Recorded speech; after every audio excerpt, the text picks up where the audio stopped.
Today we're going to address the question, should you make a New Year's resolution? I mean, after all, New Year's resolutions are like so last century, right? Who really even believes that they or anybody will follow through with them, or that they'll actually make that change that they promised themselves, perhaps you yourself. But what if you're going about it all wrong? Not only this year, but every year. That's what we're going to take a look at today and see if we can answer that question. And as I speak, we are going into 2022. So given the 2 years that we've had and the direction that COVID seems to be taking with the Omicron variant, where hopefully it's a little less severe and we're all hoping it's just going to become like the common cold and we'll achieve herd immunity relative to that.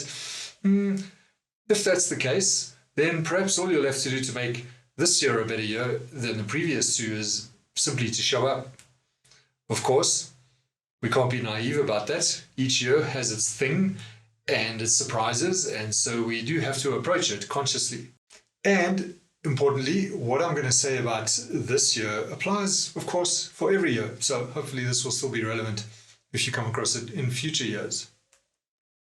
And the first thing I'm going to say for this year, as for any year, is that when you're making that New Year's resolution, you don't have to conquer the world in 1 year.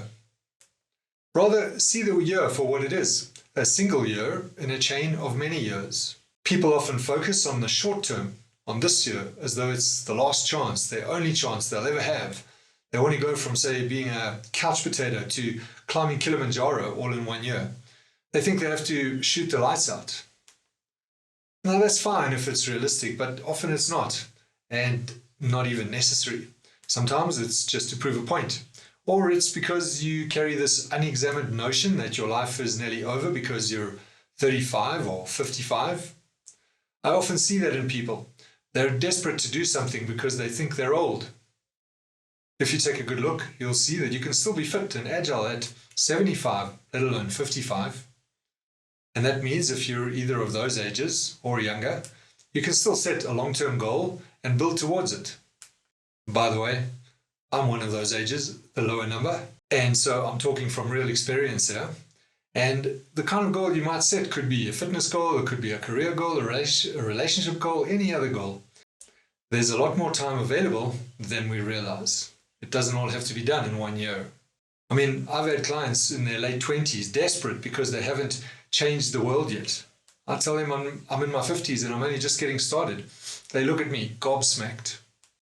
And when I visit my chiropractor, he often remarks that I'm in possibly the best shape of any or most of his clients my age. I joke and say, do you want to know my secret? And my secret is I've always made New Year's resolutions, although I've never tried to shoot the lights out with any of them. Instead, I've kept showing up year after year, always seeking to improve on the one before. In terms of exercise, for example, and it doesn't have to be exercise, it doesn't have to be an ideal body type or exercise level. You don't have to have an exercise goal, although it's strongly recommended. But the principles, it's a good analogy and example, and so the principles here can be applied in other areas as well. And as I said, in terms of exercise, for me, I've kept up my daily stretch routine, my 2 to 3 gym visits a week, the odd short run in the week. And each year I've tried to do just a little better than the year before, to beat my time, or to be more consistent in how often I go, or to put in that little bit more effort than I did last year. And what has driven me through all of this? Well, I've always had a very clear long-term vision of being healthy, fit, agile, well into old age. I see my exercise as kind of putting money in the bank for when I get old. A little bit of pain now means a lot less pain later. Also, I trade in wisdom, and so it follows that I'll only reach my peak when I'm older, and I want to be able to perform at my best when I do.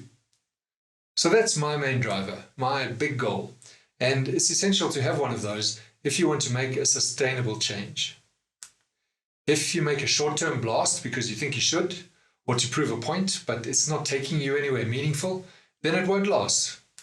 Then you'll prove those cynics right that New Year's resolutions don't work. Sure, there have been times within a year when I slacked off. I've always allowed myself those times and then eased my way back. And that's the thing.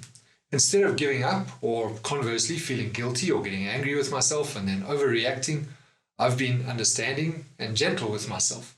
And often this is what I introduce my clients to, is the possibility of being gentle with themselves and how that actually strengthens their ability to align with the goal and to act on it. In terms of the exercise example, there were times when I was injured too. And again, I took all the time I needed to recover. 6 weeks, 3 months, sometimes even longer. I never hurried it. I never treated it like my time's up. I have to get back, run this or that race by that time, prove a point.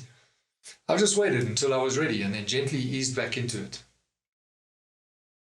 And by ease, I mean the first time I go back to gym after a break, especially if it's at the beginning of a new year, for example, again, I don't try to shoot the lights out. I know that if I overdo it, I'll regret it when I spend the next few days hobbling about, being stiff. Instead, I just show up and go through the motions. I might do a light bench press or curls with only the bar and no weights. Then the next visit, I'll add small weights, and within 3 to 4 visits, I'll be operating at full strength without ever once straining myself excessively. About a year ago, I climbed the steps at Red Rocks in Colorado with my then 21-year-old son. It's a climb of close to 400 steps from the lower parking lot to the base of the amphitheater, and then another 138 exactly to the top entrance. I researched that, I didn't count them when I climbed. And it's at altitude. And we measured our heart rates when we got to the top, and mine was at 90, funny enough, lower than my son's, within a minute of reaching the top. "That's not bad, old man," he said, a little sheepishly, I must admit.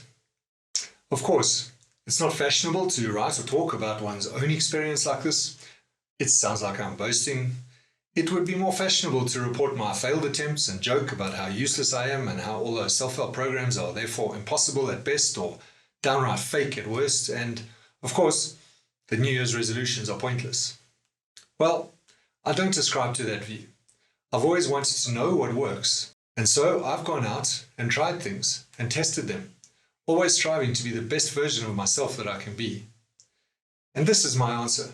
This is what I've found works when it comes to making any resolution, including a New Year's resolution, and sticking to it. So, what's most important is to have a long-term goal that you're in love with.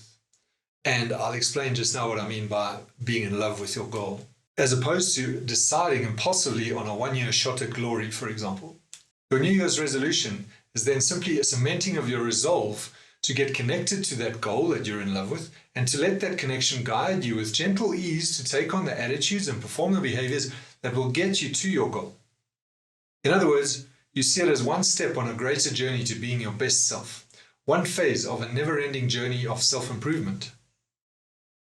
True, this resolve could happen at any time, and sometimes it's difficult to make a change in midstream when you're busy with the momentum of your year. And so sometimes it is easier to use the end-of-year break as a marker and the new year as a tipping point to get into that resolution. If that's what you need, then do it, and it'll work because of your overall context, which is one of self-improvement. You're not just trying to stop some habit that you know is bad for you. Those are the kinds of New Year's resolutions that seldom work, because they're done for the wrong reason. There's no love for the goal. Of course, as you move into the year and you get busy, you can be tempted to fall back into those old habits, in which case you can remind yourself of how important the long-term goal is. To the degree that you connect to that goal and the benefits of that goal and how much you're in love with that goal, you'll find yourself willing and able to surrender to the actions that are needed for you to move towards that goal. By that, I mean, you simply give up your resistance, get out of your own way, stop listening to your own excuses, stop distracting yourself with other more important things, and find yourself doing the activity that you need to be doing to get to that goal that you love. For more on that, on getting going, and there's a series on my blog called the 5 Motivational States, a series of 5 articles. You can read more there. So you can think of this long-term slow burn approach as taking a few pennies or pounds or dollars or rands, whichever, and instead of spending them on some sweet that would taste good for a few minutes, dropping them into a piggy bank or a savings account and smiling when you think about the withdrawal you'll make one day, including all the interest you'll have earned, and thinking about what you'll spend it on. For example, you might imagine yourself climbing hundreds of steps at altitude and hardly showing any signs of your age. If you put enough away, you'll be able to make that withdrawal many, many times. So, in short, if you want to make a New Year's resolution that counts, make sure it's linked to a long-term goal that really matters to you. A goal that you're in love with. And now let's get to that point, being in love with your goal. Think about it.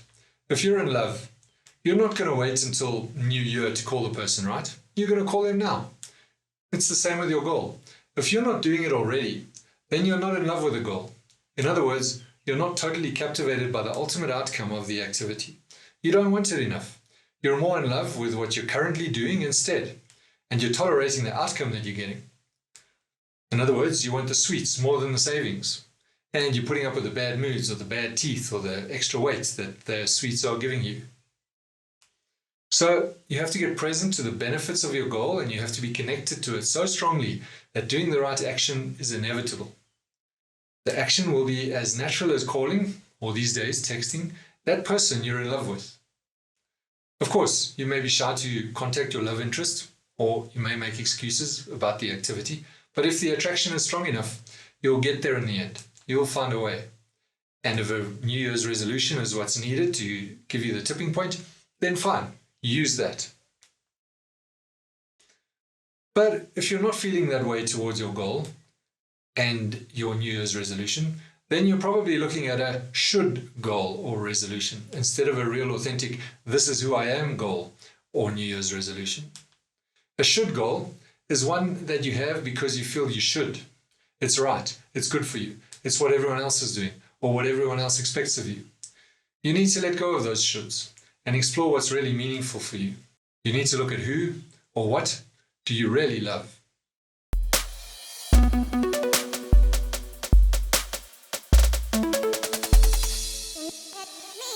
Me.